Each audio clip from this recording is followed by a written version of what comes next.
This is Kingdom Come Deliverance. We're on Xbox Series X taking a look at the game that is inheriting its Xbox One X enhancement. That means we're getting 2560 by 1440 when it comes to the resolution. Auto HDR, and it's running at 31 FPS, which is a bit weird. It does seem to be pretty clean though, so I think maybe they might have patched that up in a little bit of a later update, but yeah, that's what the noted original target was for whatever reason.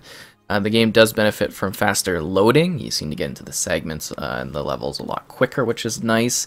And it doesn't really do a great job of helping with some of the texture rendering in the environment where it's a little bit low res for a second.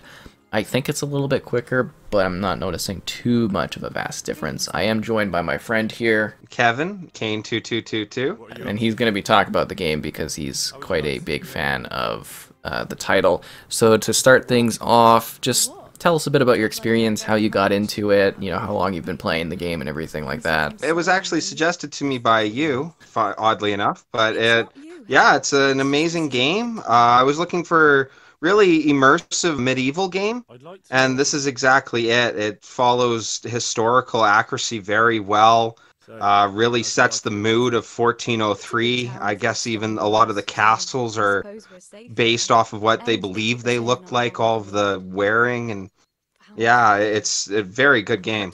Great. So what's the start of the story? Where do we find, you know, our character when we start playing? The story starts in Skalitz, obviously 1403.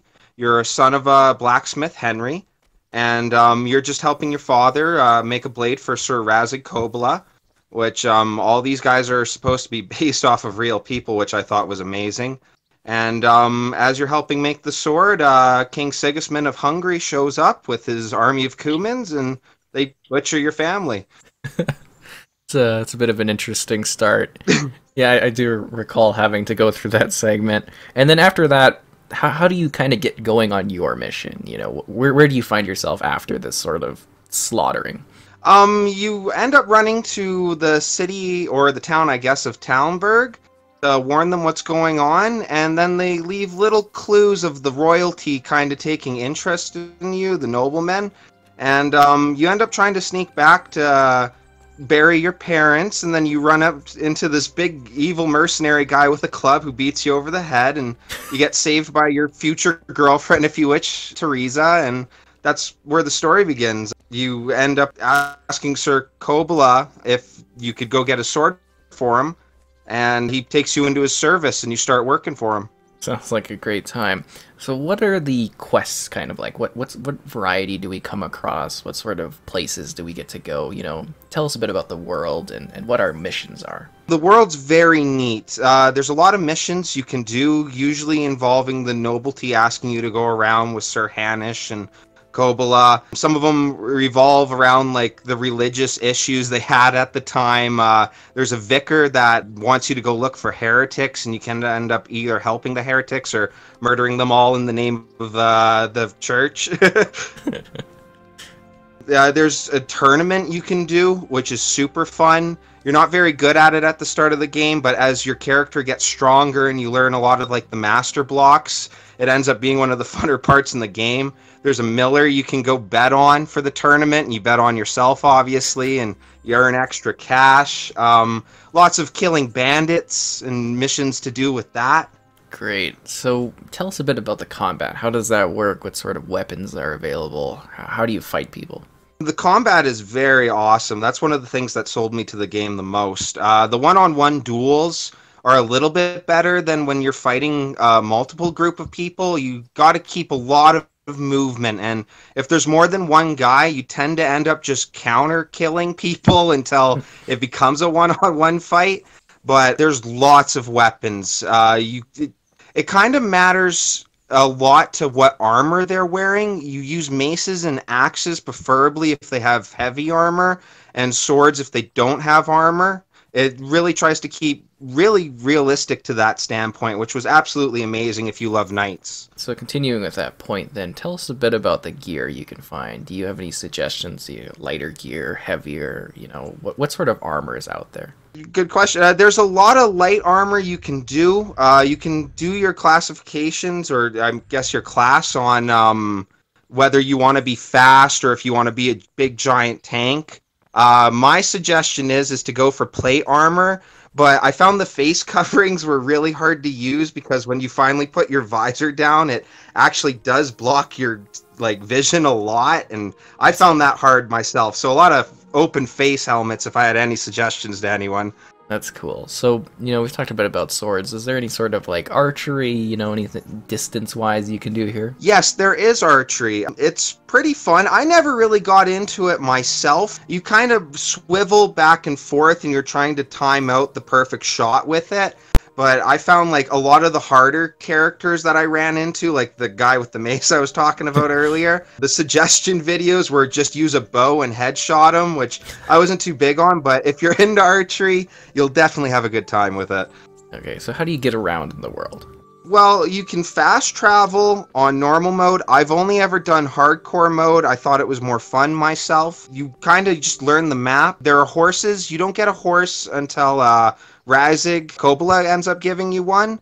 And from there on, you can go out and buy better horses, and they have certain stats to what you can carry and how fast they ride. And I even believe there's a character trait you can take that makes your horse ride faster, which is a must if you're going to do hardcore mode.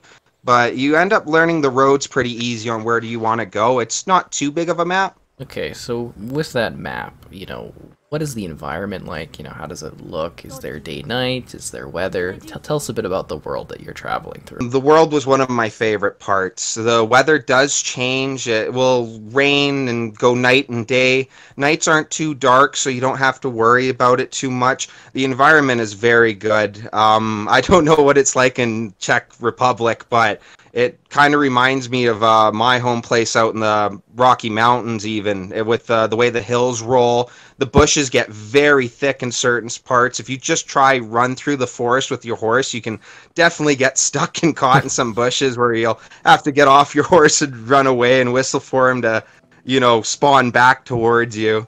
It's a very neat environment. So in the world, there's some like interactive elements from what I recall, going to the bar. What are some of like the little side activities you can do in this place? You can play dice, which I thought was always really fun, gambling. You can go get a bath lady, if you will, and spend special time with her if you go to the bathhouse. Fun things like that you can do. Yeah, usually a lot of hunting bandits. At least that's what I tended to do. Just bandits. Is there any wildlife in the world? Yes, there is a little bit. Cows and sheep. I believe you can kill them and get meat off them if you want. I wasn't too much of an animal slayer myself. I don't believe I ever ran into any deer or anything like that. No bears or wolves jumping you out of nowhere that you have to worry about. There are dogs that work with the enemy, and that's probably one of the harder parts in combat because they'll bite your arm and you gotta whack them to get them off. And while the dog's chewing on your arm, you'll have a bunch of Cumans or mercenaries running up beating you over the head while this is happening. That's always fun. So does the game have any sort of like stealth to it, or do you find it's mostly straight on combat?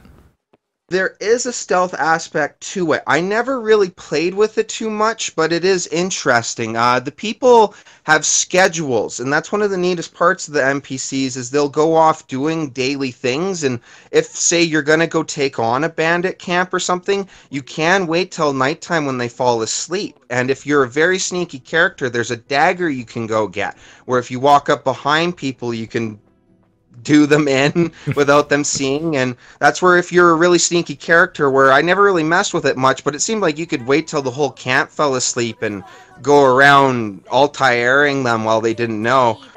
That's fun. Did you have any like kind of really memorable sort of areas or missions that you did that you'd like to kind of go over?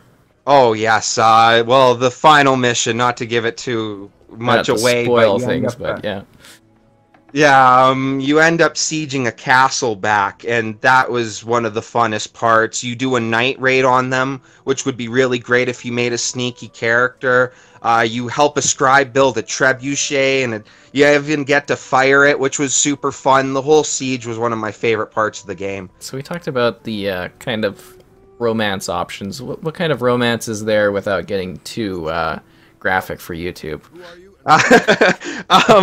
There's a lot of romance. Even one of the opening quests where you help the priest, you end up getting to know one of the girls that helps the priest very well. Teresa, who's a very sweet girl and ends up bailing you out in the beginning of the game.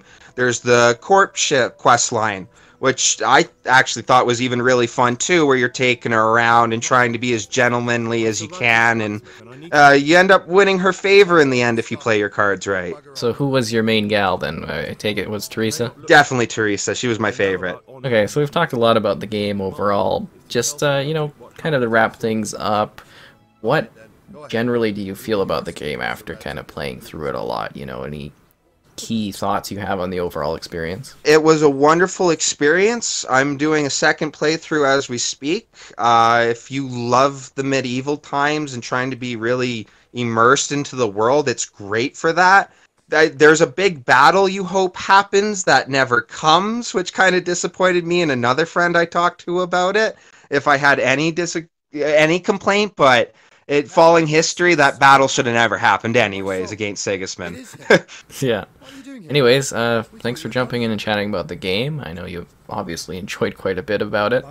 And, yeah, thanks for jumping in and talking about it. Thank you very much for having me. It's always a great time. I needed to bury my parents. Oh, I see. Your father fought like a lion. I'm sorry. He saved my life. And not just yours. He was a good man, and you did right to bury him. I didn't even manage that. I failed to save him or put him to rest. And just what could you have done at Skalitz? If you tried to fight, the both of you will be dead. He gave his life for yours, Hal. So you'd better make good use of it.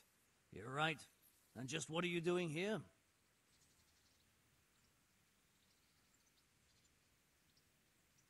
I must speak with Sir Radzik. Is he here? He's in the palace with Sir Hanush of Ratai. They're feasting in the Knight's Hall. What do you want with him? My father made him a sword. He asked me to deliver it to Sir Radzik. I don't see any sword. No.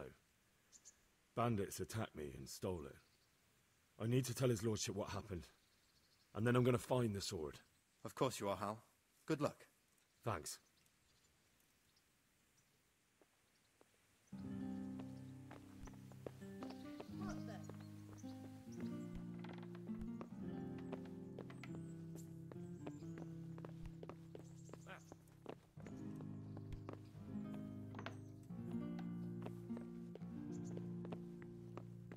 Is someone there?